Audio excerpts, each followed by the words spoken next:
Boa noite, a paz do Senhor. Tudo bem com vocês? Vamos iniciando a nossa última live do estudo bíblico desse semestre. Daqui a pouco a gente vai estar conversando sobre a lição O Líder e a Reforma do nosso livrinho Esdras e Neemias, uma perspectiva de liderança que nós estamos usando nesse primeiro semestre. E chegamos hoje no último capítulo do livrinho, O Líder e a Reforma. Queria agradecer aqui a editora Cristã Evangélica que nos possibilitou e nos autorizou a fazer as lives com o conteúdo do livro e também a gravação das aulas que estão no nosso canal do YouTube, Casa de Oração Play. Então, existem hoje lá 17 gravações de aula desse primeiro semestre. Então, você que ainda não assistiu, entra lá no nosso canal do YouTube, Casa de Oração Play, que você vai ter todas essas aulas para você, desde o começo, desde a primeira, para você estar aprendendo alguma coisa sobre Esdras e Neemias. Amém? O pessoal está entrando aí, vamos esperar mais um pouquinho, né? Para a gente ter um número aí razoável para a gente começar.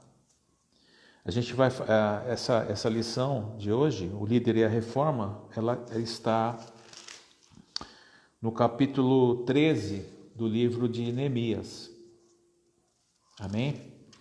Então você que está com a sua Bíblia aí, abre a sua Bíblia lá no livro de Neemias, no capítulo 13. Tá?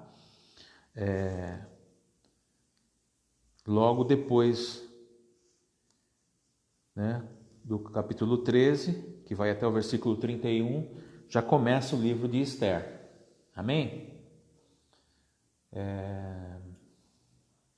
Eu queria dizer a vocês que no próximo, essa é a última live, né, e a última aula do primeiro semestre do nosso estudo bíblico, e a partir de agosto, né, nós vamos entrar num período de férias aí, e logo no começo de agosto nós já vamos estar estudando esse livro aqui, Elias e Eliseu, Homens de Ação. Esses livros aqui já chegaram na igreja, nós já encomendamos e já chegou na igreja. Você pode retirar o seu livro com a Gil, pode pegar o seu livrinho lá com a Gil de segunda e quinta-feira, que os dias que ela está lá na igreja, você pode retirar o seu livrinho, paga para ela, custa R$10.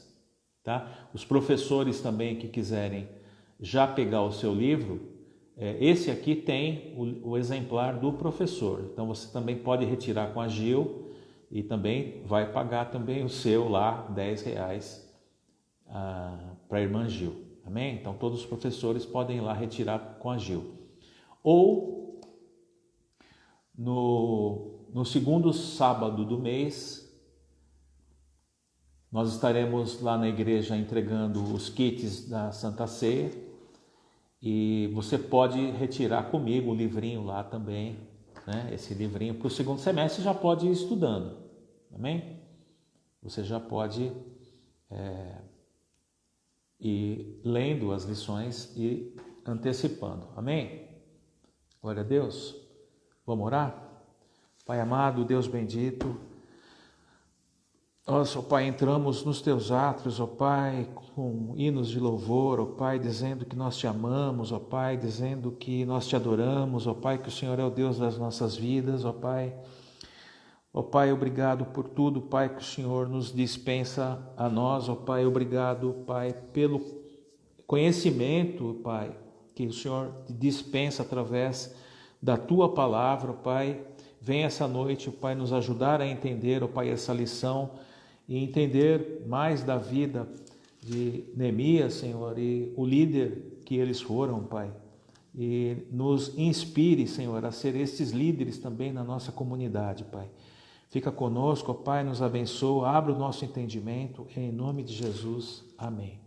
Amém? Glória a Deus. Aleluia. Eu só vou fazer a leitura de um versículo aqui para vocês, para a gente começar. Daqui a pouco eu vou chamar o professor Ryu, que ele vai participar também aqui da nossa live. E só queria ler para vocês o texto básico, o versículo-chave, que está em Neemias 13, no versículo 30. 13, no versículo 30, que diz assim: Assim os limpei de todo estrangeiro e designei os cargos dos sacerdotes e dos levitas, cada um na sua obra. Amém? Queria também ler os 3 primeiros versículos do capítulo 13, que diz assim: Naquele dia, leu-se no livro de Moisés aos ouvidos do povo, e achou-se escrito nele que os amonitas e os moabitas não entrassem jamais na congregação de Deus, porquanto não tinham saído ao encontro dos filhos de Israel com pão e água, antes contra eles assalariaram a Balaão para os amaldiçoar. Porém, o nosso Deus converteu a maldição em bênção. Versículo 3. Sucedeu, pois, que ouvindo eles esta lei, apartaram de Israel toda mistura. Amém? Então a gente tem acompanhado essa restauração de Jerusalém, né? Depois que o povo passou 70 anos cativos na Babilônia, pelo decreto do rei Ciro, eles voltam para Jerusalém para reconstruir, né, a cidade, né, mas primeiro reconstruir o altar, reconstruir o templo e os muros, e a cidade, as moradias, reconstruir, enfim, a nação, não é? Como um todo. E essa reconstrução também era uma reconstrução espiritual, também era uma reconstrução histórica, né? Era uma reconstrução da cultura dos israelenses. Então, chega nesse ponto, o muro já está erguido, não é? As obras estão todas realizadas, mas Neemias descobre que algumas coisas ainda precisavam ser feitas a nível espiritual. Amém? Então, é isso que a gente vai tratar nessa live aqui, tá bom? Não sei se o Rio, se ele quiser, deixa eu ver aqui como é que tá. Para ele já participar.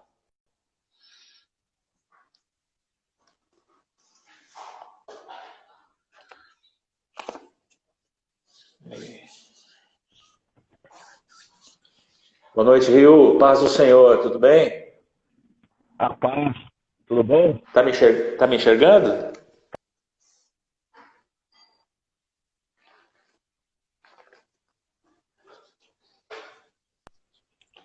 Amém. Aqui O tá Rio travando sempre só começa um assim. pouquinho só. Mas parece... O meu ou o seu? as minhas... Eu acho que é o O meu seu que tá tá travando. As lives sempre começam assim, né? Travando, né? Tá. O meu tá travando aqui também, ó. Tá, parou tudo. O que você fez a semana passada que você mexeu no botãozinho aí atrás de Cobom?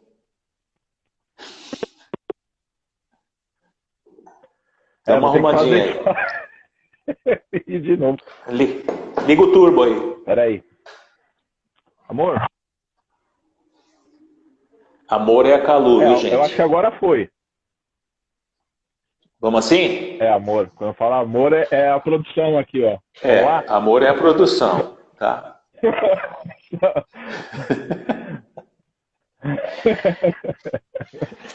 Não é? Amor, quando eu falo amor, aí a gente tem produção, pá, já. Já.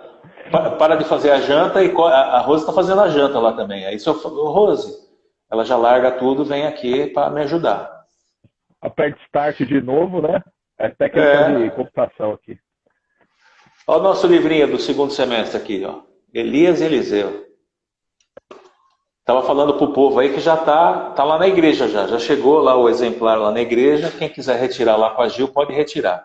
Amém? Vamos nós? Rapaz, eu estava vendo aqui, Rio, você está travando, mas vamos lá.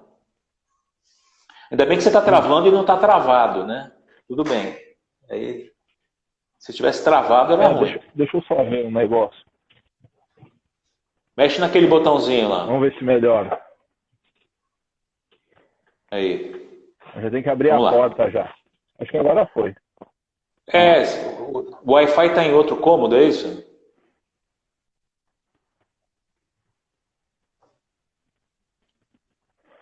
Tá. Tá na sala. É do vizinho o Wi-Fi?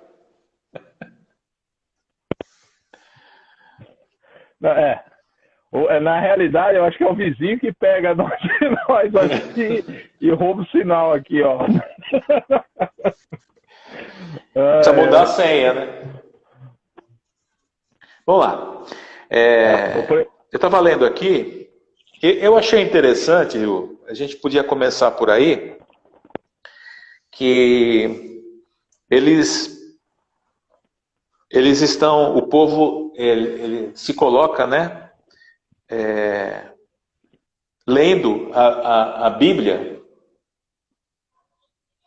e eles, vê o estado que eles estavam afastados de Deus e da palavra de Deus, né? Eles não conheciam a história de Israel. Eles não conheciam a tradição, né, hebraica, né? Eles não conheciam a palavra de Deus e não conhecendo a palavra de Deus, eles permitem um relacionamento, uma intimidade com os amonitas e com os moabitas. Olha que interessante isso, quando a gente não conhece a palavra de Deus ou se aparta da palavra de Deus, a gente corre o risco de não reconhecer o inimigo. Né? Porque na palavra de Deus, aqui no versículo 2, né, eles falam que os amonitas e os moabitas, quando o povo de Deus ele sai do Egito e entra no deserto, os moabitas e os amonitas, eles não ajudam o povo, eles não ajudam com pão, com água, né? Eles criam uma resistência ali com o povo de Deus, e depois ainda eles assalariam, né, o rei acho que é dos amonitas, eles assalariam Balaão para amaldiçoar, não é, o povo de Deus. Só que Deus converte a maldição em bênção. Mas esse tópico assim que é interessante. Como que eles se apartaram da palavra de tal forma que eles não conheciam nem a sua própria identidade, né? Verdade. Uma das estratégias sempre dos inimigos, ainda mais persas assim, era como é que você destrói a identidade do povo? Misturando ele. Quando você mistura várias raças, ou seja, já não tem mais uma raça específica daquela nação. E o povo se misturou de tal maneira que já era difícil saber quem era israelita, quem não era israelita. Aí, virou essa maçaroca aí. O povo perdeu a identidade. Ficou perdido. Já não sabia quem era quem. Até os sacerdotes já estavam tão misturados o culto ecumênico lá que virou bagunça, né? Você acha assim que isso pode acontecer nos dias de hoje? Se o povo se afasta, né, da palavra de Deus, do conhecimento da Bíblia, você acha que nós corremos o risco de não reconhecermos o inimigo e acabar nos relacionando até com eles, com os inimigos, né? Eu estou falando sobre os inimigos espirituais, né, em relação à igreja atual. Porque isso tem uma relação muito próxima, né, com o envolvimento do mundo, né? Hoje, nos dias de hoje, seria você se envolver com as coisas do mundo e deixar as coisas de Deus, porque você não lê a Bíblia e você fala, eu não sabia que isso não podia, eu não sabia que isso... E você vai se desviando, não é isso? É isso mesmo, perfeitamente. A palavra ainda fala, meu meu povo peca porque ele falta conhecimento. Conhecimento do quê? Da palavra. E aí tem não só a pessoa sai da igreja e comete outras práticas erradas, como também, às vezes, a própria igreja ela pode trazer práticas de lá de fora para contaminar. Exatamente como aconteceu aqui no texto. Eles trouxeram as práticas dos outros povos, a cultura, e mistificou o culto de lá de dentro. Ele foi um culto ecumênico lá. Ou seja, outros deuses. Virou uma maçaroca lá. E Esdras fica bravo com isso, né? Esdras, Neemias, eles ficam bravos com isso, né? Porque quando você expõe a palavra de Deus, você expõe o seu próprio pecado e o seu próprio descaminho, vamos dizer assim, né? A palavra de Deus, ela tem essa função, né? E isso fica bem claro aqui. Eles só tomaram ciência, né, do que eles estavam fazendo de errado quando eles abriram a palavra de Deus e aprenderam na palavra de Deus, né? Verdade.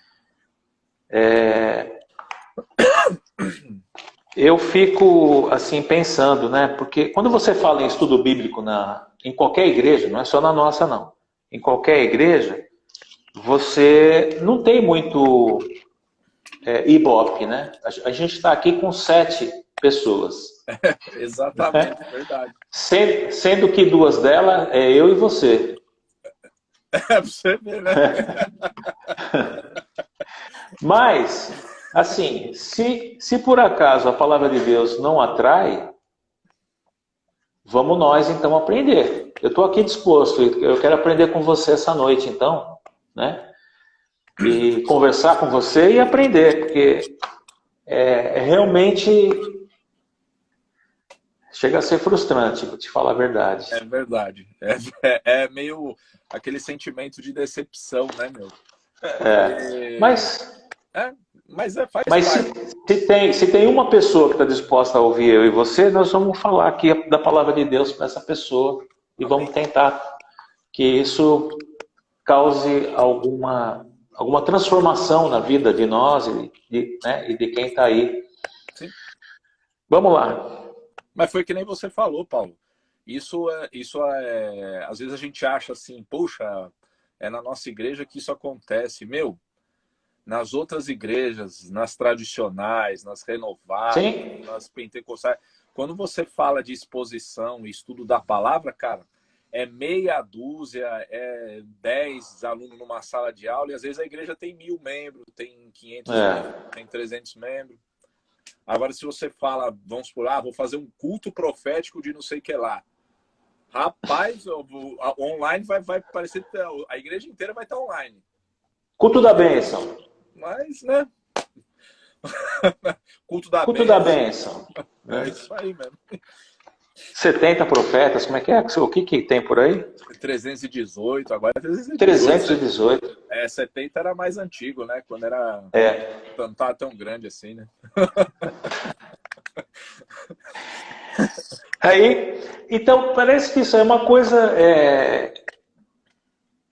que vem com o tempo, né? Não é uma coisa que aconteceu lá atrás, é uma coisa que é atual, né?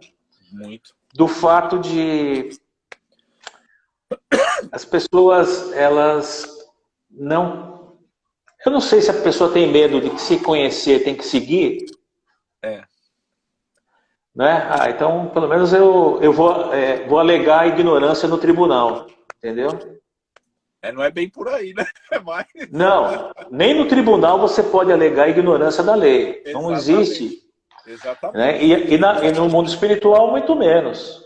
Né? No mundo espiritual, muito menos. Não dá para a gente dizer, não, eu pequei porque não sabia. Né? Verdade. E aí, o que acontece quando a gente não lê a palavra de Deus e não estuda a palavra? Vem os moabitas, né? E vem os moabitas e os amonitas e tomam conta da tua vida. Exatamente. Aí você fica vulnerável, né? Aí você dá ouvido para qualquer coisa, para qualquer pessoa. Tudo é uma maravilha, entendeu? Quando na realidade a gente tem que tomar cuidado. Os falsos profetas, hoje em dia, eles estão de rodo aí. na televisão e na internet. Eles estão a rodo. Toneladas e toneladas de heresias aí sendo pregadas e o povo aplaudindo. Por que o povo aplaude? Porque o intuito deles é o quê? Angariar mais pessoas. E era o que Tobias fazia também. Ele tinha um partidinho dele lá e ó, chamando, cara fazendo campanha em outra igreja de sei que lá, e vai indo, né, meu? Infelizmente, né? Porque a gente até falou em umas aulas atrás aí que o inimigo, ele sabe exatamente como fazer uma armadilha. Ele mexe com o ego, né? E Deus, ele mexe com a simplicidade e mexe com o espiritual, né? Não mexe com coisas mais físicas, né? Quando você tem em mente que a tua vida espiritual é espiritual, né? Que você não tem que fazer nenhum ritual, que você não tem que... Porque é isso que chama a atenção, às vezes, da pessoa, né? A mensagem ritualística, o mistério, né? E a palavra de Deus é muito simples, né? E aí, às vezes, você não consegue alcançar o coração das pessoas, porque as pessoas estão interessadas naquilo que elas acham que é espiritualidade e religião, né? Aí vem esses falsos profetas, esses falsos líderes, e eles vão usar a ferramenta do inimigo e vão mexer no ponto que agrada ao povo. Porque a palavra de Deus, normalmente, ela desagrada o povo. A verdade desagrada, verdade. Não é? Ela dói, né? Quando ela bate, ela dói. Não é? Então, é muito mais fácil a gente... E Neemias, aqui no caso, ele vai mexer realmente na ferida do povo. Ele não é um líder que assopra.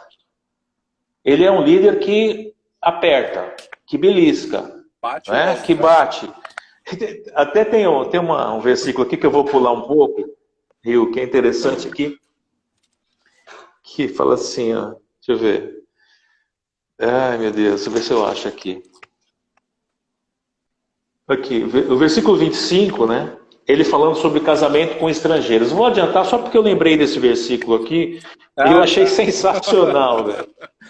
E contendi com eles, amaldiçoei e espanquei alguns deles. Ele perde a paciência, né? O cabra é meio bruto, né? O cabra é bruto. Ele perde a paciência. Ele fala, amaldiçoou os caras e ele confessa, né? Eu acho que não era politicamente incorreto isso naquele tempo, né? Ele vai, eu bati neles, eu bati nos caras lá, viu? Os caras estavam pecando, velho. Não aguentei isso, eu fui lá e bati nos caras. A paciência do sacerdote já estava zerada. Já estava por aqui, né? E aí ele de vez em quando, eu não vou dizer que eu ia falar, que dá vontade de bater, não vou falar. Eu não vou falar isso, mas eu acho que Jesus lá de cima, ele olha e fala assim, meu Deus. Dá vontade de torcer o pescoço, né, meu? Jesus, ele entra no templo, né, quando estava fazendo aquela algazarra no templo, e vendendo pombinha, e estava um mercado no templo ali, ele entra e ele pega um chicote, né? Um chicote é uma vara, agora não lembro. E ele derruba ali as barraquinhas, ele mostra ali também uma impaciência, assim, né? Não violenta, mas assim, eu vou ter que tomar uma atitude aqui para ficar registrado que isso aqui realmente eu não quero na minha igreja, né? É indignação, né? Ficou indignado, né, meu? Tava vendo. Ficou indignado. E Neemias aqui também ele mostra essa indignação, né? Porque ele fala aqui, eu estou falando mais que você, Rio, desculpa. Não, manda abraço. Quando você fala, aí você vai embora quando você falar. Você viu aqui que ele fala que não estava em Jerusalém, né? Esse afastamento do líder, ele causa esse tipo de coisa? Ah, sim. Porque se o cara é uma... Vamos dar um exemplo, que nem aconteceu aqui. Ele é uma referência. Ele tinha uma referência. E aí você vê uns capítulos atrás, ele se afasta um pouco, o povo já volta a fazer a mesma coisa. Por quê? Porque o cara que é a referência, ele não tá mais. Aí abre para as pessoas pensarem. Ah, eu acho que isso daí não tem problema, não. Ah, o cara não tá aqui, pode fazer. Ah, e vai... E a falta da referência, de ter uma referência, causa isso. Você vê que o pouquinho que ele ficou fora lá de Jerusalém, já começaram a de novo, parar de faltar oferta, começou a bagunça de novo, né?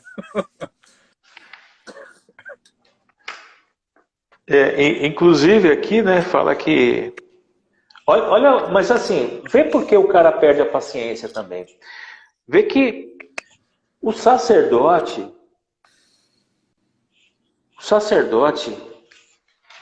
Eliasibe, né? Que ele era meio aparentado lá com Tobias, né? Eleazar. E ele faz um... na minha Bíblia, Eliasibe ou Eliasabe. Ele faz um depósito. Onde existia um depósito com as ofertas de manjares, o incenso, as coisas do culto, né? E tinha também lá dízimos do grão, moço, onde se guardavam as coisas sagradas, né? E também as ofertas que eram dadas aos levitas e aos sacerdotes, né? E esse Eliasibe ou Eliasabe, ele faz ali uma casinha. Eu não entendi aqui se é uma casinha, se ele faz um depósito, ele faz um lugar ali para Tobias guardar as coisas. Ele constrói uma repartição, uma câmara só para o cara. Para o cara guardar as coisas dele. Aí ele fala, bom, como você me beneficia, me ajuda, eu vou construir um lugar que você pode entrar tranquilo, deixar sua oferta, deixar suas coisas. É uma câmara, é como se fosse uma sala. Você vê como é que a corrupção já começou aí, já, né? Quer dizer, o líder virou as costas e o sacerdote, ele fala assim, aqui tem um espacinho aqui que a gente usa para guardar uns utensílios de ouro aqui, para fazer... E tem também alguma coisa, vamos arrumar um espacinho, vamos colocar isso do lado de fora e vamos colocar aqui as coisas do Tobias, que é mais importante. É uma coisa de louco, né, cara? E aí você vê que... O próprio sacerdote. E Tobias era um cara influente. Ele, segundo a passagem aqui, ele tem influência até dentro do povo dele, dos amonitas, né? Aí o que acontece? Ele tem lábia boa, ele consegue chamar mais pessoas, entendeu? Ele tem amizade com o sacerdote do templo, Eliasabe, ou seja... Ele é aquele cara, o bom de lábia, né? Boa praça, todo mundo, legal. Só que ele era amonita, né? Ele fazia parte de um povo que não era para ter aliança com o povo de Deus, né? E Eliasabe beneficiado, tá entrando a dinheirinha, né? Aí o cara, pode fazer aí. Era judeu, né? Fala, pode ir. E aí no versículo 8, tem uma coisa interessante que dá para fazer uma pregação, viu, Rio? Neemias fala assim, isto muito me desagradou, de sorte que lancei todos os móveis da casa de Tobias fora da câmara. Eu, se fosse fazer uma pregação sobre esse versículo, eu diria assim, meu amigo, você que é um templo do Espírito Santo, você reservou um lugarzinho aí no seu coração para colocar as coisas de Tobias, para colocar os móveis de Tobias. Isso está tomando lugar no teu coração. Não dá uma pregação legal? Lança fora essas coisas do seu coração, limpa a casa de Deus, que é você, que você é o templo do Espírito Santo. Um lugarzinho para o pecado, né? Minha próxima pregação vai ser disso aí, cara. O pecado, é verdade. Para você ver... se a gente for pensar por esse ângulo que nem você está falando, a gente pode sim citar, falar assim, poxa, quantos de nós não temos câmaras dentro do nosso coração que a gente guarda a maldade, a intriga, o ódio, a porfia e vários outros pecados, e enfim. Que a gente chamaria de móveis da casa de Tobias. São utensílios de paganismo dentro da gente, né? Dentro do templo que é o Espírito, do templo do Espírito Santo, que é o nosso corpo. Não é? Exatamente. E isso, na verdade, ele não toma só um lugar físico, né? Aqui no caso, ele tomava um lugar espiritual, porque era um lugar que deveriam ser guardadas coisas para para o templo, né? E para os rituais que Deus havia instituído. E você coloca móveis da casa de Tobias, né? E aí Neemias diz assim no versículo 9: E ordenando eu, purificaram as câmaras, e tornei a trazer para ali os utensílios da casa de Deus, com as ofertas de manjares e o incenso. Então, quando você desocupa do seu coração, da sua mente, né, da sua alma, as coisas que são da casa de Tobias, você ganha um espaço para que as coisas de Deus entrem ali naquele espaço e tomem conta daquele espaço, as coisas que são originariamente coisas de Deus na tua vida, né? É o espaço então, que deveria ser de Deus, né? O espaço que deveria ser de Deus, né? Tem aquela música, né, que ele cresça e eu diminua, né? Verdade. Que é uma música que ela fala de um versículo da Bíblia, né?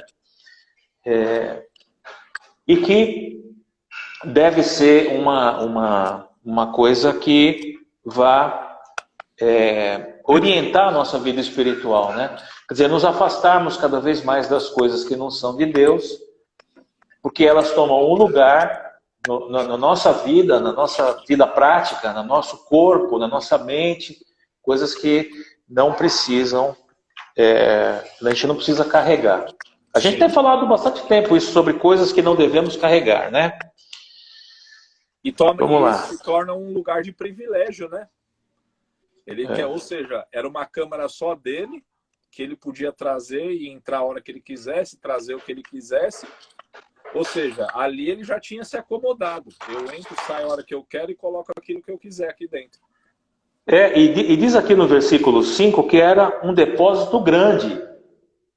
Quer dizer que ele toma um espaço, e aqui no nosso evento está falando, né? Tobias conseguiu com isso um grande espaço físico no templo. Era um depósito grande. Que o inimigo ele vai entrando, né, Rio, no seu coração, na sua mente, e ele vai trazendo coisas, né? Ele vai acumulando coisas. Ele não fica contente em só atingir uma área da sua vida, mas ele quer progredir e te destruir, né? Em várias áreas da sua vida, e ele quer um espaço, um depósito grande na sua vida, como Tobias tinha aqui no templo, né? E aqui a gente passa pela negligência na manutenção dos obreiros do Senhor. O que você pode falar sobre isso? Do item 3 da nossa lição. Então, para você ter uma noção, esse item aqui é muito interessante. Por quê? Porque no capítulo anterior, no 10, né? O que acontece? A saída dele cadê aqui? A saída dele de Jerusalém para depois... Você tinha esquecido Jerusalém, é isso? A saída dele de Jerusalém para ele voltar, você vê que o povo já estava num espaço pequeno. No espaço pequeno, o povo já estava quebrando de novo a aliança. Você vê, ele não foi uma coisa que demorou muito tempo. Foi uma coisa bem pouquinha que o povo já estava quebrando a aliança de novo. Ou seja, o que acontecia naquela época? os levitas, eles eram aptos e chamados só para o serviço sacerdotal. Só para isso. E o que acontece? Eles cuidavam da manutenção do templo, das ofertas.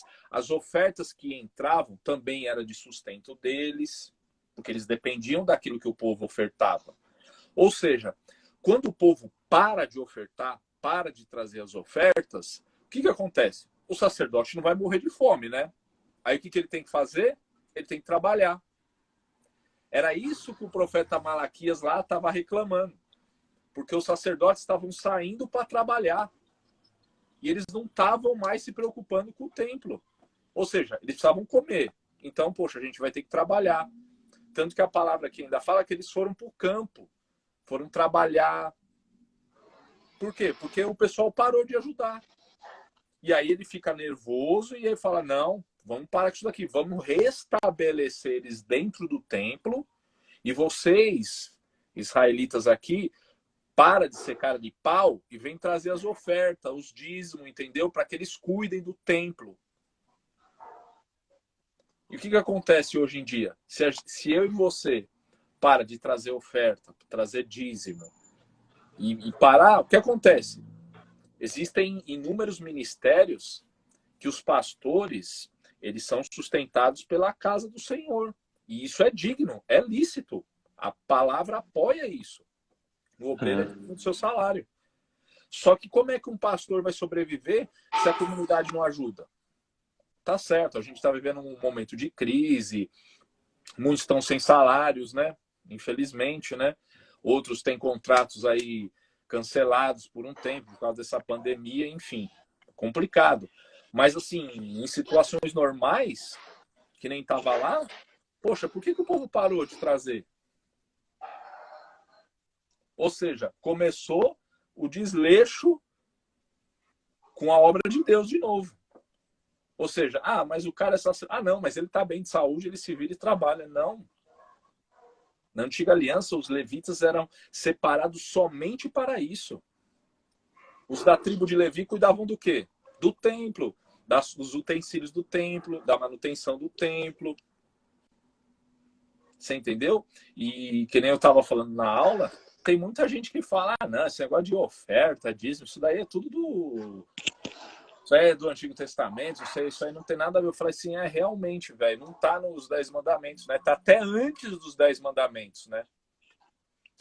O pessoal já dizimava antes como uma oferta de gratidão daquilo que Deus fazia por eles. E eles sentiam prazer de fazer isso. Hoje, o pecado no ser humano está tão corrompendo tão ser humano que ele só alimenta o sentimento de avareza dentro dele. Isso que é complicado, mano. Mas aí é a questão de você deixar um lugarzinho para as coisas de Tobias e você vai se aprofundando nas coisas do mundo. Não é? O fato de você não estar orientado pela palavra de Deus e você deixar o seu coração ser tomado por outras circunstâncias, traz tudo isso. Traz esses pensamentos, né, de que não dizimar não tem no Novo Testamento, e tem, não tem no Velho, tem, não é da lei, não é, porque é antes da lei, né? É do tempo de Adão, né, a oferta, né, de Caim e de Abel, né? E o dízimo tá lá quando Abraão retorna da guerra, né, que ele foi resgatar Ló. Ele desce até Jerusalém, né?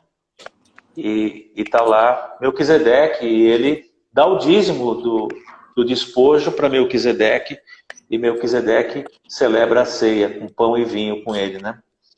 Então isso é antes da lei, Abraão é antes da lei, né? A lei só vem com Moisés. Pois é. E, só que assim, aí você deixa seu coração se contaminar com as mobílias da casa de Tobias, que estão ocupando seu espaço, e você acaba fazendo coisas que não agradam a Deus, né? Lá no item 4, está falando também do desrespeito com o dia do Senhor, que está muito ligado também, né? A tradição hebraica, né? e os mandamentos de Deus, de guardar o sábado, né? Com dízimo. Então, eles, na verdade, primeiro assim, que eles perderam o contato com a palavra de Deus por causa do distanciamento, né? Por ter sido levado para uma outra terra, eles perdem o contato com a palavra de Deus, e também eles se envolvem com as coisas lá da Babilônia, não têm muito interesse em saber da sua própria origem, então eles acabam perdendo essa coisa da tradição e da lei mosaica, né? De cumprir, por exemplo, o sábado, que era importantíssimo, né? E Neemias, ele olha e vê que os caras traziam peixe para vender em Jerusalém no sábado, e o comércio ficava aberto, não respeitava a quarentena, aquela coisa, Rio. Não, ali já, com até a própria mistura do próprio povo, né? A observância dos mandamentos já tinha caído por terra, né? E o sábado, que era um sinal da aliança de Deus com o seu povo, como um dia de descanso, o pessoal, o que o pessoal fazia? O pessoal, bom, já que o culto é ecumênico, então a gente não precisa fazer essa guarda desse tal sábado, né? Porque na realidade a gente também está perdendo dinheiro, né? O mercado tem que funcionar, né? Aí o que acontece? Opa, vamos parar aí. Porque uma das grandes características do povo judeu, do povo até judaico-messiânico também, é a guarda do sábado. Sempre foi. Isso é uma característica plena deles. Você vê que eles estavam tão sem identidade que até o próprio sábado já não tinha mais valor. Mas é interessante que você vê, quando eles vão para o cativeiro, a gente já falou nisso umas aulas atrás aqui. Quando eles vão para o cativeiro, eles são um povo tipicamente agrícola. Lá na Babilônia, eles vão aprender o comércio, né, que caracteriza até hoje o povo judeu.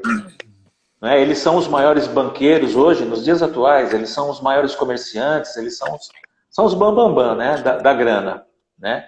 E eles vão aprender isso lá na Babilônia. Então, quando eles voltam para Jerusalém, eles já não são mais um povo agrícola. Quando você é agrícola, é fácil você parar no sábado, porque você só não vai tratar a terra. Né? Aí você não vai mexer na terra. Né? Começa, acho que às 6 horas da sexta-feira até às 6 horas do sábado, alguma coisa assim, né? Do pôr do sol da sexta ao pôr do sol do sábado. Do sábado. E aí, quando você é agrícola, não faz muita diferença isso. Você não tem perda.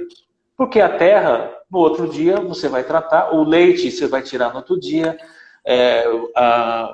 você faz a sua refeição antes, e, bom, enfim, tudo aquele... Não causava tanto transtorno. Agora, quando eles passam a ser comerciantes, é o tal do fechar a lojinha. Aí deixa de entrar o dinheiro. É verdade. Né? Verdade. É diferente. Então, essa coisa que eles aprendem do comércio, na verdade, vai interferir também nesse ponto, né? Porque já eles... E é interessante que na Bíblia aqui fala o seguinte, que Neemias, ele proíbe, né? Não vai entrar mais nenhum comerciante em Jerusalém no sábado. O que os caras faziam? Eles ficavam dormindo do lado de fora. Você vê a ganância que é o jeito do ser humano, né, meu?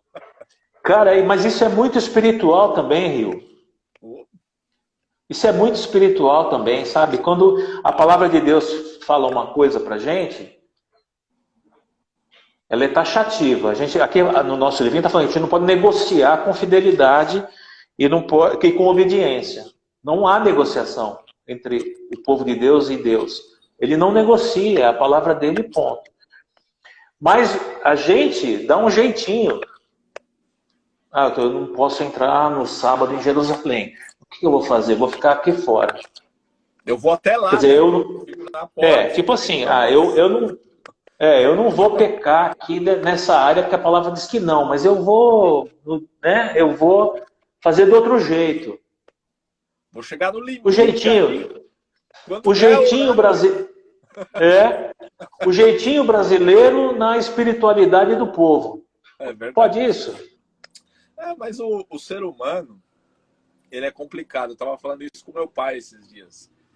Para ele poder arrumar um meio que não perverta a lei, ele vai tentar arrumar um meio de burlar ela, dar um contorno. É isso. Isso até com lei, né? Isso você que é advogado, você sabe que tem cara que consegue dar um nó no negócio aí e vai indo. E o povo, ele é assim, o ser humano, ele é assim. Ele tenta dar um jeitinho de falar assim, ó, não, mas eu não tô errado. Pô, mano, mas a intenção do coração já tá errada. Você não tá fazendo, mas a intenção do coração já tá errada. A palavra de Deus diz isso aqui, mas eu não estou fazendo isso aqui, eu estou fazendo isso aqui de outro jeito, né? Eu estou do lado de fora do muro. Eu não estou no muro, eu não estou dentro de Jerusalém, eu estou aqui fora. Não estou vendendo dentro da cidade, estou aqui fora. Beleza. Quer dizer, é a intenção do coração, né? E você vê que quando o próprio Cristo ele tipifica a intenção do coração, quando ele fala assim, daquele caso lá do adultério, fala assim, se você olhar e pensar, você já adulterou. E você vê que o povo judeu estava tão assim, não, a gente tem que tomar cuidado e não praticar. Mas aí Jesus já fala assim, não, se você pensar, você já pecou. O seu coração já está em outro lugar. Entendeu? E o ser humano é assim, né, infelizmente. E todos nós pensamos, né? Tanto é que todo mundo saiu e ninguém atirou a pedra. Isso representa todo mundo, né? Todo mundo. Todo mundo pensa coisas, no mínimo, nós pecamos no mínimo. Nós pecamos porque pensamos em coisas, estamos tratando das mobílias de Tobias, em vez de tratar das coisas de Deus. Então nossa mente se ocupa com coisas, né? Mas isso é uma coisa que só o Espírito Santo, né? Quando você limpa a casa, tira tudo da mobília de Tobias e você acrescenta mais Espírito Santo, né? Que você tem condição de superar algumas coisas que você traz com você, né? Não que você se justifique por isso, né? Mas você tem condição de superar através da ação do Espírito Santo na sua vida. E chegando ao final, né? A gente vai falar de casamento misto, que era a quinta coisa que precisava de uma reforma naqueles tempos. Era a questão do casamento misto. E que é uma questão muito delicada, não é? E a gente está falando de coisas delicadas, porque a gente está falando o significado espiritual das coisas, né? Quando a gente está falando aqui que o povo de Deus não deve se misturar com outros povos, evidentemente nós não estamos trazendo nenhuma asepsia de pessoas aqui. Sim. Entendeu? A gente está dizendo que nós não devemos misturar as coisas espirituais dos outros povos com as nossas coisas espirituais. Não deixar que outras pessoas influenciem a nossa vida espiritual, né? Não quer dizer que a gente tem que, não vou me relacionar com essa pessoa que ela é de um outro... no meu trabalho eu só falo com crente. Não. Né? Não existe essa asepsia de pessoas. Existe, sim, a forma de não ser contaminado. Mas naquele tempo, né, Deus era taxativo porque ele sabia que contaminava, né?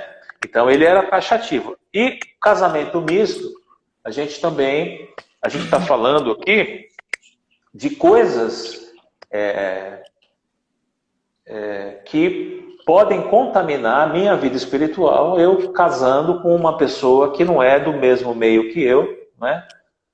É o julgo desigual que diz na Bíblia, né? E que portanto,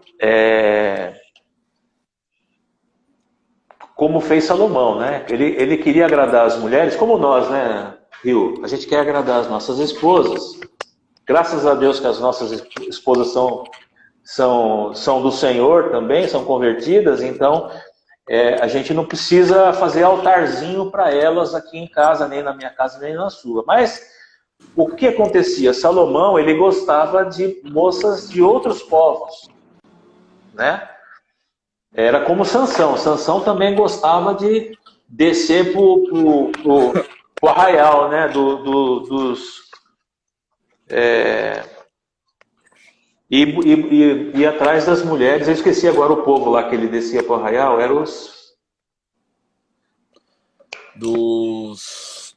Como é que fala? filisteus. Arraial dos filisteus. Filisteus, é. Ele toma uma mulher de lá. Porque as filisteias, elas eram mulheres lindas. E elas gostavam de usar perfumes e maquiagem, puxava aqui o olho, colocava... É que nem as egípcias também. Elas eram mais... E as judias não. Aquela roupinha da CIA, Né? roupinha da CIA, né? Acordou, lavou o rosto, saiu para a rua, entendeu? E aí, os caras, né? Tanto Sansão quanto o rei, o filho de Davi, eles gostavam dessas mulheres, e aí ele teve 1000 mulheres, né? Se não me falha a memória, 300 esposas e 700 concubinas, é isso? Eu acho que é isso aí mesmo. E aí ele, no coração dele, ele quer agradar essas mulheres eram de outros povos, e ele fazia altarzinhos, né? O palácio dele era cheio de altarzinho a outros deuses. E isso desagradou também grandemente. E é interessante que aqui no livro ele faz essa comparação, né? Ele fala né?